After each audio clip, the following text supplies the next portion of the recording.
நீங்க 45 வயது வரைக்குமே உங்களால இந்த ஸ்கீம்ல பணத்த போட்டுக்க முடியும். அந்த டைம்ல உங்க சில்ட்ரனுடைய ஹையர் ஸ்டடீஸ்க்கா இருக்கட்டும், இல்லன்னா அதற்கு பிறகு மேரேஜ் போன்ற ஏதாவது ஒரு பெரிய செலவுகளுக்கு இந்த பணம் அப்படிங்கிறது உங்களுடைய 45 வயதிற்கு பிறகு உங்களுடைய சில்ட்ரனுடைய எஜுகேஷனுக்கா இருக்கட்டும், இல்லன்னா அவங்களுடைய கல்யாண செலவுகளுக்கு இந்த பணம் பெரிய உதவியாகவே இருக்கும். ஏன்னா, இதன் மூலமா கிடைக்கக்கூடிய அந்த மெச்சூரிட்டி அமௌண்ட் அப்படிங்கிறது ஒரு பெரிய தொகையா இருக்கும் அப்படிங்கிற காரணத்தினால, நீங்க பெரிய ஒரு செலவ இந்த ஒரு ஸ்கீம வச்சு பிளான் பண்ணிக்க முடியும் அப்படின்னு பார்க்க முடியுது.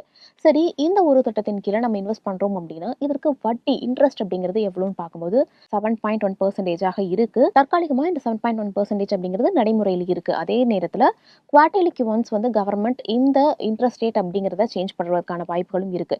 ஸோ அப்போ அந்த சேஞ்ச் நடக்கும்போது இன்னும் அதிகரிக்கிறதுக்கான வாய்ப்புகளும் இருக்கு. அதனால இன்ட்ரெஸ்ட் ரேட்ட பொறுத்த வரைக்குமே சேஞ்ச் ஆயிட்டே இருக்கும் அப்படின்னு தான் சொல்லணும். சரி, இந்த ஒரு திட்டத்தின் கீழ நான் சேவிங் பண்ணணும் அப்படின்னு முடிவு பண்ணிட்டேன்னா, என்னென்ன கிரைட்டீரியா இருக்கு? என்னென்ன எலிஜிபிலிட்டி தேவை அப்படின்னு பார்க்கும்போது,